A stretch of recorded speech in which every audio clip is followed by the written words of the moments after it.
Hello. आज हम बात करेंगे impact of cold war on international politics, अंतर्राष्ट्रीय राजनीति पर कोल्ड वॉर या शीत युद्ध के प्रभाव। जैसा कि हम सभी जानते हैं, द्वितीय विश्व युद्ध के पश्चात जो अंतर्राष्ट्रीय राजनीति में परिदृश्य उभरा, वहाँ से लेकर के 90 के दशक तक जो पूरा काल है उसे हम शीत युद्ध काल कहते हैं। इसके कई चरण हैं। कभी कोल्ड वॉर बहुत तीव्र रहा तो कभी थोड़ा सा शिथिल पड़ गया, लेकिन कमोबेश शीत युद्ध की स्थिति 1945 से 1990 के बीच तक बनी रही।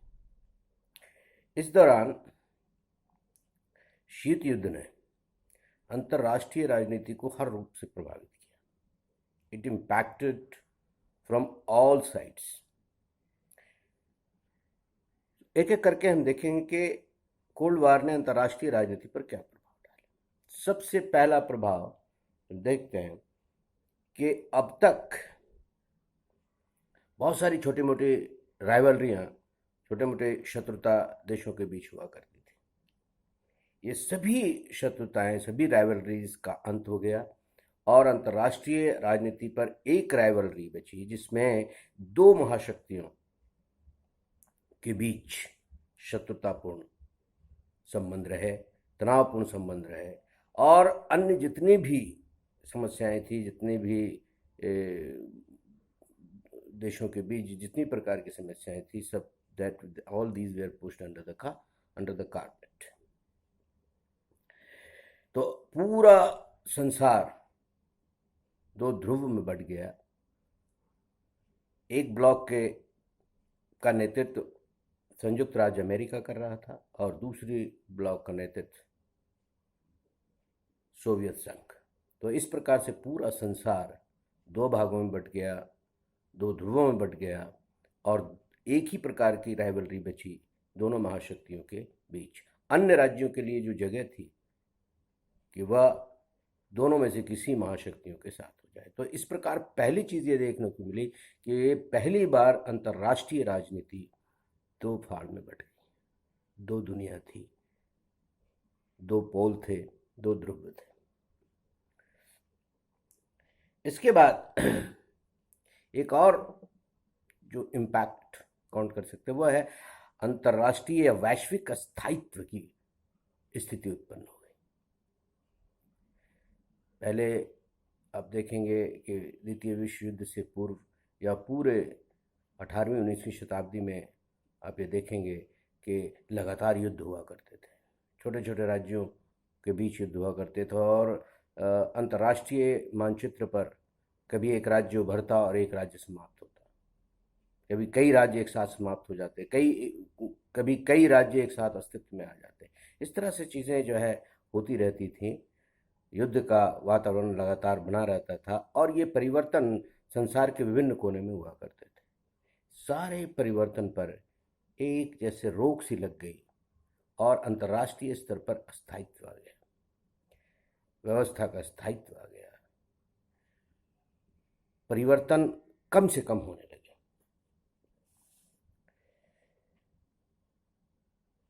एक और इम्पैक्ट जो आया जिसने तृतीय विश्व को एकत्रित किया, यूनाइट किया और अंतर्राष्ट्रीय राजनीति में एक नई धारा का प्रवाह किया, वह है नॉन अलाइनमेंट मूवमेंट, गुटनिरपेक्ष आंदोलन की शुरुआत हुई। हम जैसा कि सभी जानते हैं कि द्वितीय विश्व युद्ध के पश्चात एक महत्वपूर्ण घटना जो है वो नवोदित राष्ट्रों के रूप में देखने को मिलती है, जो एशिया अफ्रीका के मानचित्र पर उभरते हैं।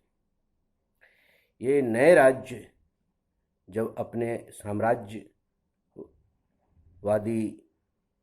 शक्तियों या कॉलोनाइजर्स से मुक्त होते हैं और उनका एक स्वतंत्र अस्तित्व जो है वह अंतर्राष्ट्रीय स्तर पर स्वीकार कर लिया जाता है, तब इनके सामने क्या रास्ते थे। द्वितीय विश्व युद्ध के पश्चात अंतर्राष्ट्रीय राजनीति में इनके लिए केवल दो ही रास्ते थे कि वे या तो अमेरिका के साथ चले जाएं या सोवियत संघ के साथ चले जाएं। या तो अमेरिका के पॉलिसी के साथ इनका जुड़ाव हो जाए या सोवियत संघ की पॉलिसी के साथ इनका जुड़ाव हो जाए, तीसरा कोई रास्ता नहीं था। इसलिए नवोदित राष्ट्रों ने मिल करके, जिसमें मुख्य रूप से भारत, मिस्र और यूगोस्लाविया, तीन राज्यों के नेता जवाहरलाल नेहरू, जनरल नासिर और मार्शल टिटो, इन लोगों ने मिल करके एक नए रास्ते की खोज की कि हम दोनों में से किसी भी महाशक्ति के साथ अलायंस नहीं करेंगे, अलाइन नहीं करेंगे, उनके साथ गुट में शामिल नहीं होंगे, बल्कि हम अपने स्वतंत्रता का सम्मान करते हुए, स्वतंत्रता की सुरक्षा करते हुए, अंतर्राष्ट्रीय स्तर पर, अंतर्राष्ट्रीय मुद्दों पर एक संतुलित विचार बनाते हुए हम एक तीसरे रास्ते का निर्माण करेंगे। और उन्होंने इसे नाम दिया गुटनिरपेक्ष आंदोलन। गुटनिरपेक्ष आंदोलन न केवल अंतर्राष्ट्रीय जगत में एक नवीन घटना थी, बल्कि इसने अंतर्राष्ट्रीय राजनीति के जो तनाव था उसको कम करने, अंतर्राष्ट्रीय शांति को स्थायी बनाने में महत्वपूर्ण भूमिका करने वाली। तो इस प्रकार से कोल्ड वॉर या शीत युद्ध का एक सकारात्मक परिणाम या वो देखने को मिलता है शीत युद्ध के नॉन अलाइनमेंट मूवमेंट के रूप में। एक और बहुत ही पॉजिटिव घटना होती है, जो इसको इम्पैक्ट को कह सकते हैं, छोटे छोटे राज्यों की सुरक्षा की गारंटी। जैसा कि मैंने पहले कहा कि 19वीं शताब्दी और उससे पूर्व की शताब्दियों में छोटे छोटे राज्य की सुरक्षा का दायित्व बड़े राज्यों पर था, और यदि बड़ा राज्य कोई आपका शत्रु है तो आपका अस्तित्व किसी भी समय समाप्त हो जाता था। रोज जो है नए राज्य बनते और बिखरते रहते थे। लेकिन शीत युद्ध काल में एक पॉजिटिव और बहुत ही सकारात्मक चीज जो देखने को मिली है वो है कि छोटे राज्यों की सुरक्षा सुनिश्चित हुई। अब कोई भी इन छोटे राज्यों को हड़पने की या उसको जीत करके अपने राज्य में मिलाने की कल्पना नहीं कर सकता, क्योंकि दो महाशक्तियां थी जो एक दूसरे को संतुलित कर रही थी, बैलेंस कर रही थी।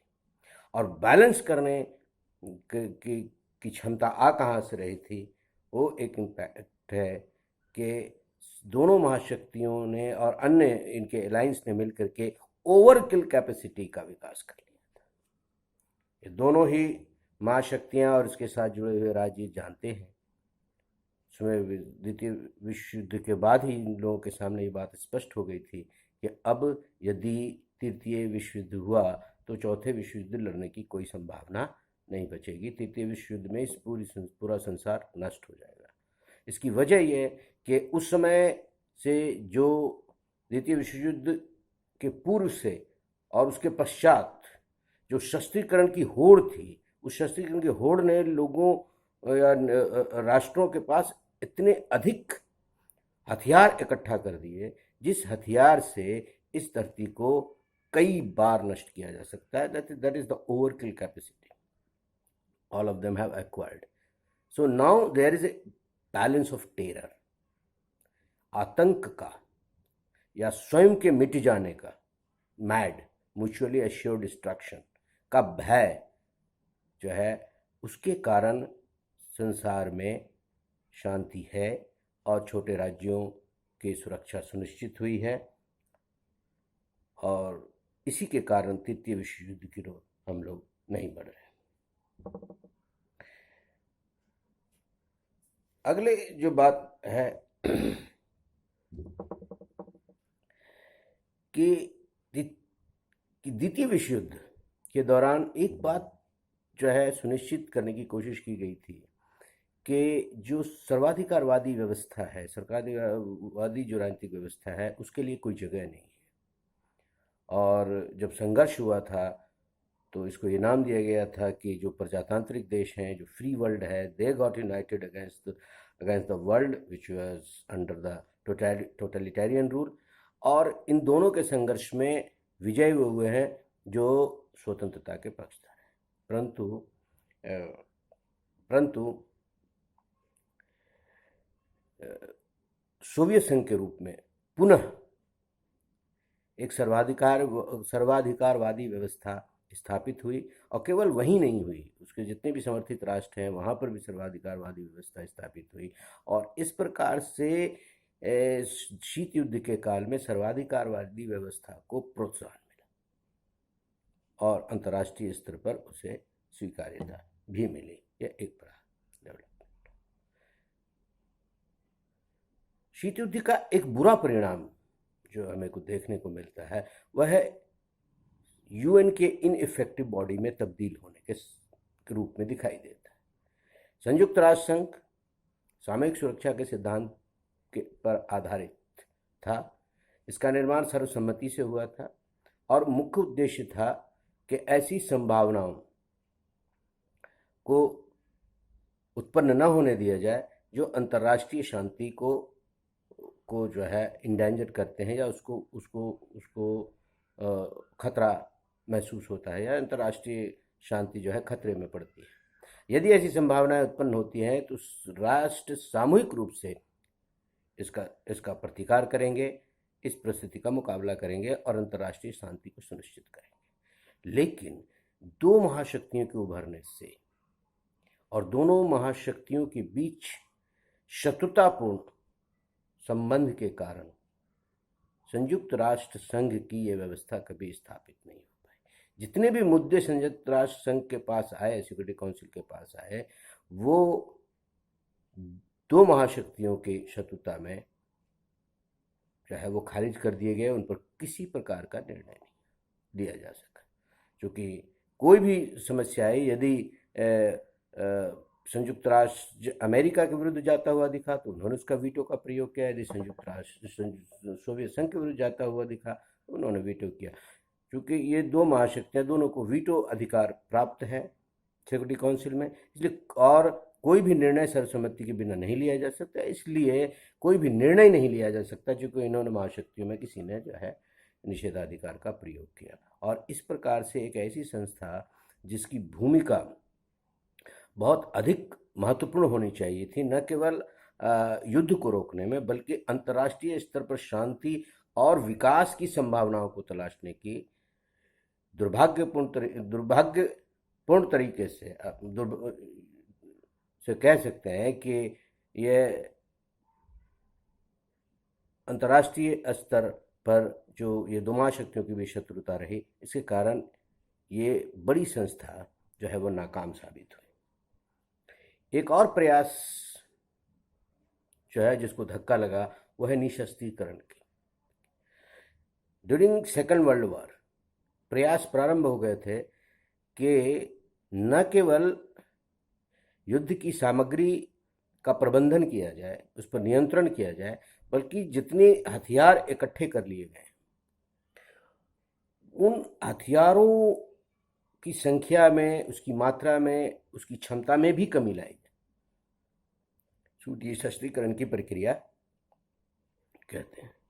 तो निशस्त्रीकरण की प्रक्रिया को भी कोल्ड वॉर या शीत युद्ध के काल में बड़ा धक्का लगा।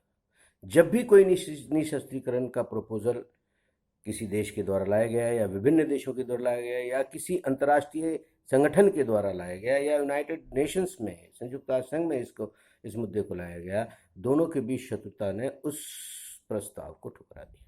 और इसलिए शीत युद्ध के प्रथम चरण में किसी भी प्रकार के महत्वपूर्ण निशस्त्रीकरण समझौते पर हस्ताक्षर नहीं हो सके, इसमें कोई पहल नहीं हो सकी, और इस तरह से शस्त्रीकरण की होड़ पर किसी प्रकार का रोक लगाना संभव नहीं हो सका। एक पॉजिटिव डेवलपमेंट हुआ, सकारात्मक जो है प्रभाव के रूप में हम देखते हैं अंतर्राष्ट्रीय स्तर पर, वह है डीकोलोनाइजेशन प्रोसेस। ये बात सत्य है कि द्वितीय विश्व युद्ध के दौरान जितनी भी साम्राज्यवादी शक्तियां थी, यूरोपीय साम्राज्यवादी शक्तियां, चाहे ब्रिटेन हो, चाहे फ्रांस हो, जर्मनी हो, स्पेन हो, जितनी भी बड़ी बड़ी जर्मनी हो, इटली हो, ये सारे बड़ी शक्तियाँ जिन्होंने अंतर्राष्ट्रीय स्तर पर महत्वपूर्ण भूमिका निभाई थी, अब इन शक्तियों ने संसार को अपने आधिपत्य में ले लिया था, अपने साम्राज्य के रूप में जो है वितरित कर लिया था। ये सारी शक्तियाँ अत्यंत कमज़ोर पड़ गई। इनके पास इतनी क्षमता नहीं बची कि वह अपने पुराने उपनिवेशों को नियंत्रित कर सके, संचालित कर सके। लेकिन यह बात भी इतनी ही सही है कि जब दो महाशक्तियों का पदार्पण हुआ और दोनों के बीच शत्रुता हुई और ये तीसरे विश्व के देशों में वहाँ के स्थानीय नागरिक अपने लिए स्वतंत्रता की मांग कर रहे थे, तब मुख्य रूप से अमेरिका ये नहीं चाहता था कि इस देश में इन शक्तियों के द्वारा रिप्रेशन हो, उनके इन आंदोलनों को दबाया जाए और उस आंदोलन के दबाव में साम्यवादी शक्तियों का जन्म हो और उसका विस्तार हो। इसलिए अंतर्राष्ट्रीय स्तर पर संयुक्त राज्य अमेरिका ने पश्चिमी देशों के पर एक दबाव बनाया कि वह अपने अपने उपनिवेशों को उन वर्गों के हाथ में सौंप दे जो जो जो प्रजातांत्रिक तरीके से शक्ति का हस्तांतरण चाहते हैं, अपने लिए, अपने देश के लिए स्वराज्य की कामना करते हैं या स्वराज्य चाहते हैं, उनको सौंप दें शांतिपूर्ण तरीके से, ताकि उन देशों में साम्यवादी